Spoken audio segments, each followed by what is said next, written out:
চলে আসছি বুড়িতিস্তার নদীতে। বুড়িতিস্তার এটা আসলে স্থানীয় কিছু লোকজন, যে এটা আমার ক্যাপশন অলরেডি দেখে আপনারা বুঝতে পেরে গেছেন। এখানে চলতেছে হচ্ছে ট্যাপা। শীতকালীন এই সময়টাতে এই জায়গাগুলোতে আসলে নদীতে মাশাআল্লাহ ট্যাপা তোলা হচ্ছে। অত্যন্ত প্রাচীন একটা মাছ।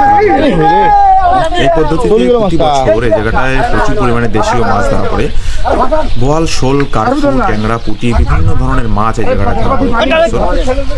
দেখতেই থাকুন ভিডিওটি শেষ পর্যন্ত। কত বড় বড় সাইজের এবং কি মাছ পাওয়া যায়, দেশীয় মাছ দেখতে পাচ্ছেন। স্থানীয় লোকজন উৎসবমুখর পরিবেশে মাছ ধরছেন। সবাই বেশ খুশি, কারণ মাছ ধরাটাই একটা অত্যন্ত আনন্দের বিষয়। মাশাআল্লাহ ট্যাপার মধ্যে বড় মাছ আছে, এটি ওনারা বুঝতে পেরেছেন। বেশ কয়েকটি বড় মাছ আছে। কি কি বড় মাছ আছে সেটি অবশ্যই দেখার জন্য চেষ্টা করবো আপনাদের।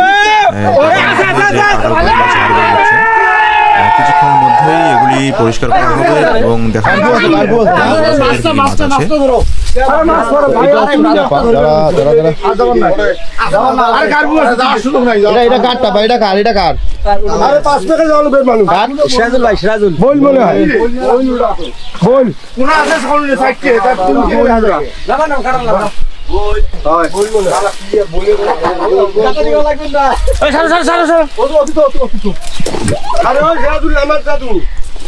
কাটাল না হয় না রে মাছটা তোলো এইটা ওটা ধরে তুমি নাও হয় একটা ভাবে প্রথমে এটা ধাপে গেছে না, আর ওটা ওটা ছোট ফোনা আসছিলেন রাজুলে ওই কারবু কয়টা না রে কারবু এটা তো আছে তাহলে না এই নদীর মাছ ও চলো আর মুখে খোল না কে ভাই পাওয়া যাবে না। এখানে পাওয়া যাবে দেশি মাছ, পুঁটি, তারপরে দেশি মাছ, তারপর কার্পু মাছ, বাটা মাছ।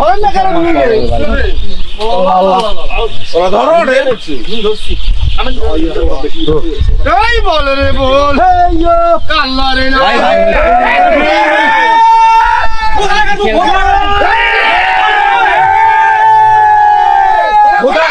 তিনটা কারবুই তো আসলে আছে ছেড়ে ছেড়ে তিনটা করে কারবু এটা এ ভাই তুই সব আল্লাহর ইচ্ছা, সব আল্লাহর ভাই সিরাজুল ভাই। আরে মনে দে দে এত কারবু এটা দুটো আপা কারবু মাঝে আছে আর তিনটা আছে ওই জায়গা গাইলো তো ওই জায়গা গাইলো কিছু না যাস ঠিক আছে তুমি নাও। আরে কাটালা কত তো আরে ভাই কাটালুলে তুমি দাও শেষ করো ভাই। কেমন আছেন? একটু পরে আপনার সাথে কথা বলছি ভাই। এখানে প্রচুর মাছ আছে, দেখেন আপনি।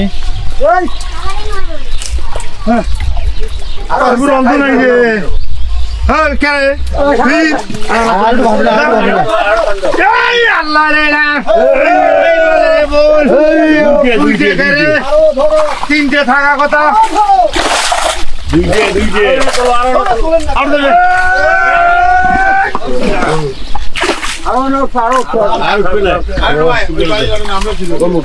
সেই সাইজ মাছও বলা হয়েছে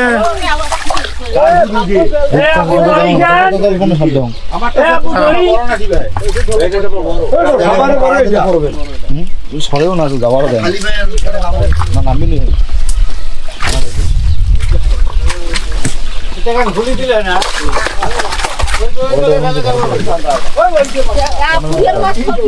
আল্লাহ রে নাম বলে বলো ও ওরে সারা দিন লাগি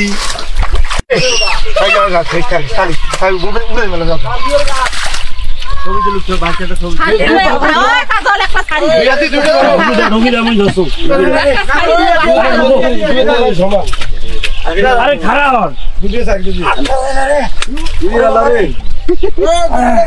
ওটাও ধর একবারে